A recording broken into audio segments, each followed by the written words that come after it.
Alright, buksan natin yung likuran. Wala yung ating gloves. Ando sa loob. So kailangan na natin kumuha ng gloves.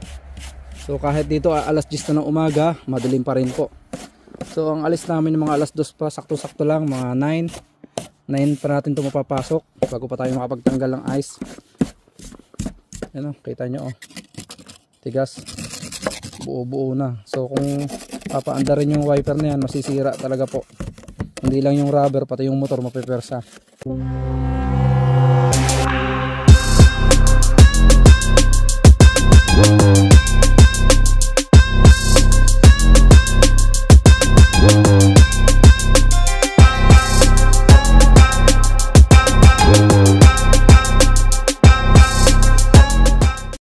So dito tayo. Ayan, ito yung ating bibilhin. So ito yung bibilhin natin, 4 euro yan. Ito po yung timer. So hanapin natin yung cable. So yung cable alam ko dati 8 lang yun. So ito 4 euro to. Hanapin natin. Ito yung cable. So nagmahal agad yung cable, 13.99. So itong dalawang itong ating bibilhin. Anong metro to? So 2.6 meter, negative 50. Yan o. Okay, tara. So bayadan na natin para ma-set up na natin at makabit natin to. Alright, let's go. So ito yung timer na gagamitin natin, nakalagay dyan. Timer 24 hours. So ayos, para masoli na natin sa may-ari yung ating hiniram na cable or yung pinahiram sa atin. So let's go. Magbabayad na tayo. Ito napakadami oh. Ang dami pong bumibili niyan. Yan timer at saka cable na yan, napakadami bumibili. So tara, magbayad na tayo para makauwi na. Magbabayad na kami. Oo. So babayadan ko na to. Let's go. Let's go. Let's go. Yan, nabili na natin yung ating pang timer. Okay. Napakalamig. So may magagamit na tayong bagong timer natin. Ay, sobrang lamig po. Tara, balik na tayo sa bahay. At dumidilim na naman. Yan, good morning po sa inyong lahat. So lalabas tayo ngayon. Isang mapagpalang umaga po, alas 8 ng umaga. Medyo madilim-dilim pa ang langit. So meron tayo ditong timer and cable na para sa ating sasakyan. So ito yung DEPA cable na tinatawag dito sa Finland. So sa mga taga Europe or Canada, US, ganito din siguro ang gamit. So may mga iba-ibang type po ng may iba't ibang klase ng timer. So yung sasakyan natin ay anuhan natin, ipapababa natin yung yelo kasi ang kapal. Ano po yung yelo na nagyayelo yung ating sasakyan. Kagabi kasi hindi ko na nadala doon sa loob at hindi ko mabuksan yung pinto kasi baradong-barado po yan ng yelo. Yan oh. Ngayon ko pa lang inayos. So yung sasakyan natin ay punong-puno ng yelo. Yan, medyo nagtutunaw na. So mas nakakadagdag po ito sa kanya, mas nakakatulong. So ang kagandahan po na ito, kapag may ganito kayo, so hindi nyo na kailangang buhayin agad ang sasakyan. Kasi itong sasakyan namin, sa totoo lang, pagka naghahatid ako kay misis or naghahatid ako sa anak ko, before kami umalis, ino-open ko to ng mga 45 minutes or 30 minutes. Kasi hindi nga po bumababa yung yelo. Kahit gamitan ko nung brush tsaka yung kaso nagkakagasgas misan yung natin, yung glass at tsaka yung body. So mas maganda, nasubukan ko na, humiram ako ng wire do sa may-ari. Ito yung gagamitin natin. So ito yung pampababa ng yung ating ice, pampababa ng lamig. So magwa-warm siya. So babagsak yung mga ice na yan at matutunaw. At ang kagandahan nun, pag nag-start kayo ay ang ganda po ng tunog. Hindi po katulad ng ganyan, i-start nyo ganyan. Ang tagal misan mag-start. And yung makina natin ay medyo iba ang tunog. At saka yung belt, parang lumangal langit-ngit. So ito yung gagamitin natin. Ito may timer. So may lakad kami mamaya alas 2. So ngayon alas 8. So yung mga ganito ang karaniwang ginagamit ng mga European. Yung nasa box. Sa mga tabi ng bahay nila, meron silang mga box. So ito dahil hindi naman kami kailangang pakabit pa ng ganon, bumili lang po ako ng device. So ito yung gagamitin natin. So sa mga may sasakyan dyan, sa mga bandang malalamig na lugar, ganito yung ginagamit na pwedeng gamitin. Or kung wala kayong yung nasa bahay mismo, yung meron kasi mga bahay na ano na may mga built-in na ano na pina-plug in na lang yung ano yung wire para diretso sa ating sasakyan. So yung mga sasakyan po may mga design na ganito. Yan. Ito. Yan. So diyan natin ipa-plug yan, yung tatlong ano na yan. Yung tatlong pin na yan, yung socket na yan, diyan natin ipa-plug. So ito ay DEPA wire ang tawag dito, DEPA wire. And sa loob po niyan may blower. Tatlo lang gagamitin natin. Itong timer at itong cable wire na to, itong power cable at yung ano sa loob, yung exhaust ay yung ating pinakapan sa loob. May pan po yan, yung po papainit sa ating sasakyan para bumagsak po yung mga ice na yan. So kapag ganyan, ang hirap pong alisin. Ang hirap. Minsan ang tigas po niyan. Tsaka yung pinto po, hindi agad nabubuksan. Kukuhaan natin susi. Alright, open natin yung sasakyan natin. So, bawasan muna natin ng yelo. Meron tayo dito sa likod na ano. Meron tayo sa likod na pang-brush dyan. So, kakayudin natin yan. Bawasan natin ng yelo muna. So, ito mga to, medyo matigas. Yan o. Yan, tigas yan. So, medyo maulan ngayon. Tsaka ang hirap buksan minsan. Ang hirap talaga buksan ng pinto. Kita nyo, nagkakagasgas minsan. Yan o. May gas-gas na siya o. Minsan napupirsa ko. Yan, umaawang din minsan. Minsan kasi yung ice dito magkadikit. Napupirsa ko i-open.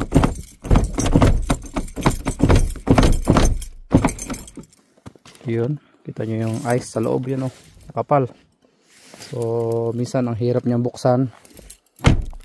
So, lahat ng pintuan, ganyan. Minsan pinupukpok ko pa. Masisira talaga yan, oh. Tigas. Yan, oh. Lumalangit-ngit yung mga gilid. So, makakasira yan, ano. Ito yung nagpapatigas kaya mahirap buksan.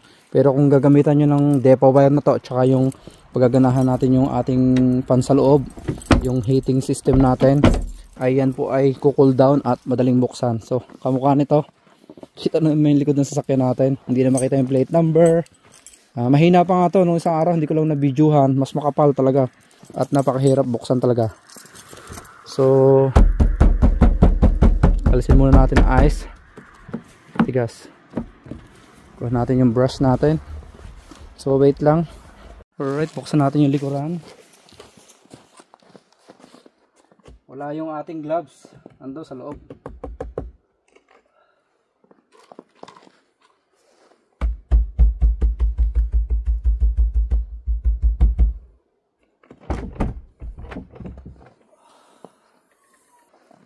So yan, meron tayo ditong pambawas ng ng ice. Kapag may ganong heating system, hindi tayo masyado gagamit ng heater ng sasakyan at medyo matipid tayo sa ating krudo or gasolina. Yun ang kagandahan nun. Yun po ang benepisyo nun. At hindi tayo masyado nakakasagap ng polluted sa ating sasakyan. Okay, bawasan natin ng yelo.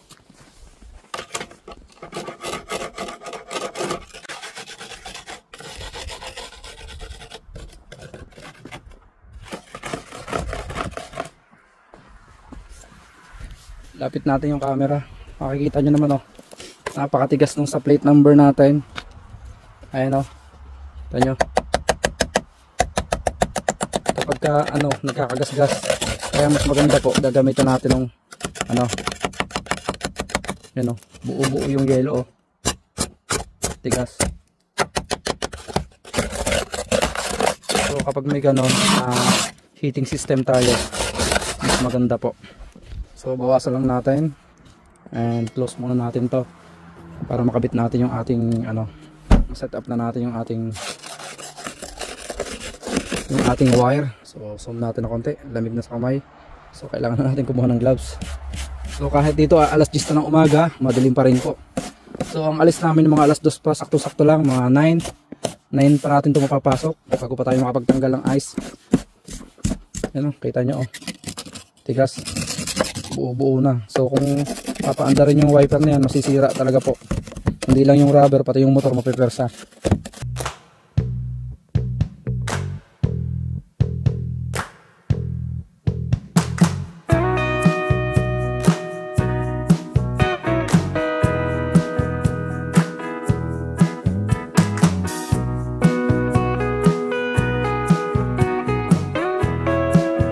So mamaya obserbahan natin hanggang 4 to 5 hours. Yun o, kita nyo tigas o. Yung wiper natin o. Masisira. 4 to 5 hours po. Mas maganda 4 hours, okay na yan. Pero kung talaga sobrang lamig, negative ano na, negative 40 or 50, maganda mga 5 oras o 6 na oras para cool down yung lamig, para warm na warm. Ang hirap din minsan pag mag-drive ka, tumutunog tong mga sensor na to, barado yung mga sensor natin. Kaya minsan ang hirap din mag-drive, tunog ng tunog habang nasa ano. Akala mo lagi may problema sa sasakyan. Yan. So mamaya obserbahan natin kung anong hitsura pagka kapag nagamit na natin yung ating DEPA heating system na yan. Let's go, park natin sa loob. Open muna natin yung pinto. Open natin yung ilaw. Yun. So may ilaw din dito sa loob. Kahit ito ang hirap buksan minsan barado yung ilalim.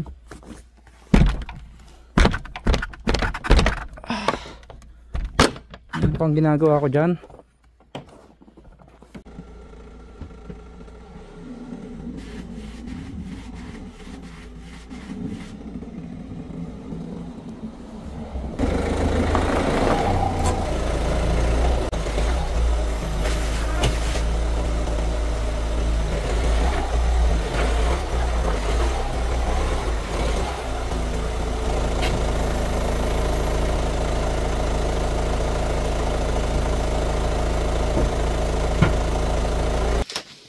Tumigas ng bilis tumigas. Alright, pakita natin sa inyo yung ating DEPA fan. So ito po yung DEPA fan natin. So yan po ang pangalan niya, DEPA. So ito po yung nagpapainit ng sasakyan para mag-warm po yung buong sasakyan.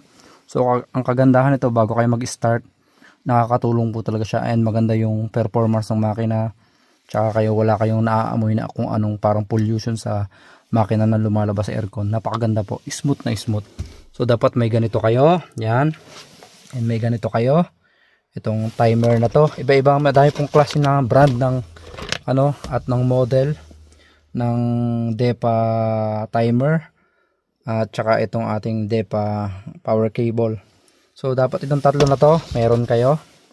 Yan, tatlo na yan. So itong brush natin lagi natin ginagamit para magpa-cool down. So dapat may ganyan kayo and magseset tayo ng So ang labas namin ay nag-adjust kami.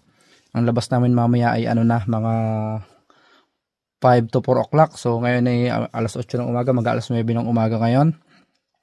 So ang gagawin natin ay iseset natin before 4 o'clock. Dapat gumana siya, yung cable natin at saka yung timer nandun. Alright, nandito yung ating timer. So pa-plug lang natin to sa extension natin, sa ating outlet, sa ating power extension. Okay, plug natin. Hindi naman kayo malilito dyan. Kasi yan po ay may tatlong sulok yan magkabilang kanto. Okay, hindi na kailangan mag-gloves, okay na. So ito yan. So kapag ka-plug in nyo, magse-set muna kayo ng time na gusto nyo. So papakita ko sa inyo. So ito lang yung pinapress dyan, binababa. So kapag hindi na ginagamit, pwede nyo itaas yan kasi automatic yung gumagana. Okay, paikot yan. So, gagawin natin muna ngayon ay plug natin. So, kapag ka-plug nyo, kahit buhay yan, plug nyo ng ganyan. Plug nyo. And i-plug nyo na din yung inyong cable. So, kapag ka-plug nyo ganyan. So, anong oras ngayon? 9 o'clock. Magna 9 na. Hanapin natin yung 9. So, may arrow po yan dyan. Makikita nyo yung arrow na yan sa gilid. So, doon nyo po itatapat. So bago kayo mag-set ng timer, iset nyo muna yung time na gagamitin nyo. Ito, yan. 9 na ngayon. So dyan yung mag-uumpisa mamaya. So kailangan nating buhayin ng 1 to 4. Tawan tayo. So military time. So sa 13 tayo. 13. Yan, nakatapat na po yan sa 13. So yan, 13 po yan. Nakatutok na sa 13. So kapag nakatapat na po sa 13 yan, ipipress nyo yung itim na yan. So, may tapat ng 13. Yan, 13. And bibilang kayo ng 13. Mula 13 hanggang 6. 1, 2, 3, 4. So babaan nyo lahat yan. baba, baba, hanggang 16. So, military time po ito. So, 13, 14, 15, 16. Bali, 4 na oras. So, pagka set yung ganyan, nakaset na yan, 13, 14, 15, 16. Mamaya tayong aalis 16. So, okay na, nakaset na. Pwede nyo na siyang iikot. Ang pag-ikot niya po niyan, pag sinabi pong iikot natin, itatime naman natin doon sa current time. Ang oras ngayon ay alas 9 na. So, ikot tayo sa 9. Yun, kapag narinig nyo yung tick, dumaan na yan sa kanyang dumaan na yan sa kanyang pinaka arrow. May arrow yan eh. So, sa 9 o'clock tayo pupunta. 9 o'clock na po ngayon ng umaga. 9 o'clock, yan. Yan, 9 o'clock na po yan. 9 o'clock. Nakatutok na sa 9 o'clock yan. And bago yan mag-alauna, yan. Nakaset na yan at gagana na po yan ng alauna. So, ang binaba ko lang po dyan ay yung 13, 14, 15, 16. Yung apat na yon. So, magmula dito sa 9, yan yung timer niya ngayon. Yan yung current time ngayon dito sa Philad. 9 o'clock na umaga. So, sa 1 o'clock po, yan ay, mamaya ay mag-i-start na yan. Gagana na po yung ating DEPA system natin. So, madali lang pong gamitin. Pina-plug lang na ganyan. So, punta tayo ngayon sa ating sasakyan. And, i-on po natin yung ating DEPA para mag-automatic yan. So, madilim. Nasa yung ating flashlight. Iyon. So, yan. Naka-on na po yan. And, mamaya po yan ay babalikan natin. So, tingnan natin yan kung maglalaglagan ba yung mga ice na yan. Medyo tumitigas na ulit. So, kapag nalinis nyo, tapos kapag lumalamig na naman ay tumitigas po ulit. Okay. So, balik tayo mamaya. Mga 4 o'clock para matingnan natin kung okay na. Hello guys, time check. Tingnan natin yung oras. Napasobra na yata ng 30 minutes yun. Magpo 4:30 na. So, ang bala ko ay dito lang yan. Sa 4 o'clock. 1, 2, 3, 4. Kung to 4:30 na nga. So, open natin yung ilaw dito. Dilim sa labas. Yan. Yung oras po dito ay umatras na.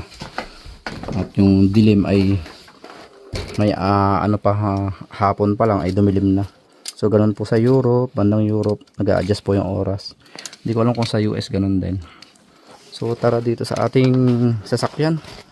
So, tumigil na yon sigurado. So, yan, naglagay tayo ng gumawa tayo ng candle snow. So, binuhay ko yung ilaw namin at madilim na. So, aalis po kami ngayon at may bibilhin kami sa bayan. Tingnan natin yung light. Wala nating ilaw dito. Sigurado ay tumigil na yung ating DEPA fan natin. Kasi 4 o'clock yon. So, ipakita ko sa inyo kung paano siya nabubuhay. Buhayin natin saglit. So, pwede din nating testing sa rice cooker or sa ating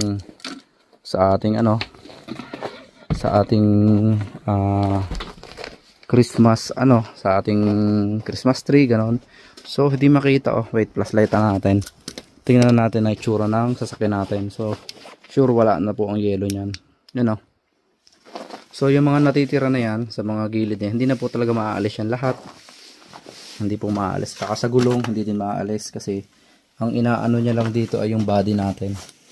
So, hindi ko yata nadala ang susi natin. Okay, susi natin. Ito. Yan. So, mapapansin nyo din at yung ating pinto ay so, madali na po siyang buksan.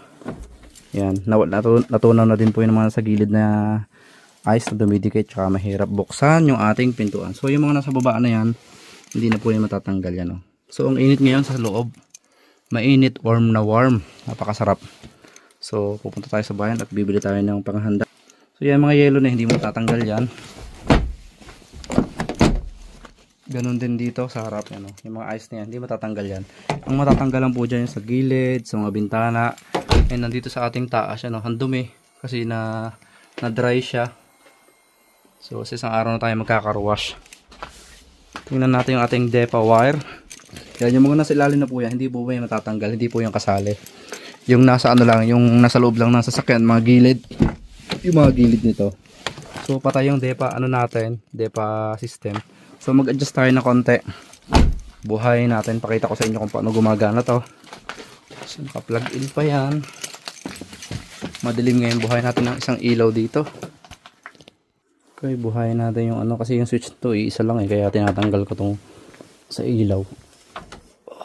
Hindi pwedeng pagsamahin kasi laging nakabuhay.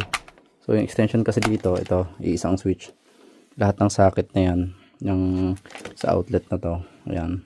Itong sa lahat ng sa extension na to, power extension natin, ang switch niya ay isa ito. Pag pinatay mo yan, patay lahat. So tinatanggal ko to. So ganun, ang oras ay tingnan natin.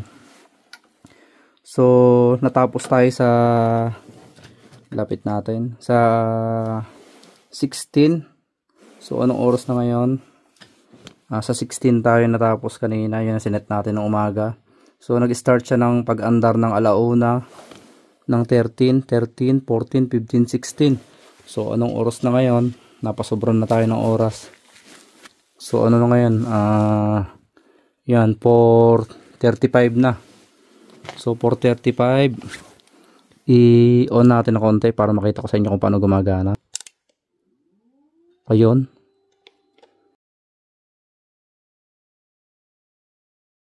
Mga 5 minutes lang. So hindi ko nahihintay yung 5 minutes, papakita ko lang sa inyo na gumagana yung ating DEPA fan sa loob. Kailangan natin flashlight kasi madilim.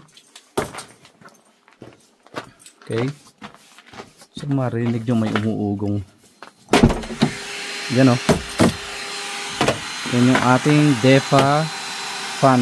So ang ganda ng init nya, napaka warm. So papatayin na natin ngayon yan. So yung mga nasa gilid po, gaya ng sabi ko, hindi po yan basta matatanggal. So kahit yung mga nandito na basa-basa, hindi siya basta magdadry. So matagal, siguro mga 3 beses ka mag setup ng ganito. So yung sa salamin natin, maano na din, maganda, maliwanag na. Ang daming gasgas oh, magkakagasgas siya talaga pagka ano, pagka kinakayod ng brush yan oh. Ang pangating na no. Salamin natin oh, may mga gasgas, may mga scratch. So patayin na natin. Yan, nakapatay na po yan. And napakaganda pong gamitin. Talagang sulit na sulit. So papatay na natin yung ating ano. So i-remove na natin yung kanyang ano, DEPA wire dito sa ating sasakyan. Yan, remove na natin to. So hindi na natin yung kailangan. Yan, tanggalin natin. And i-cover nyo yan baka para safe kayo.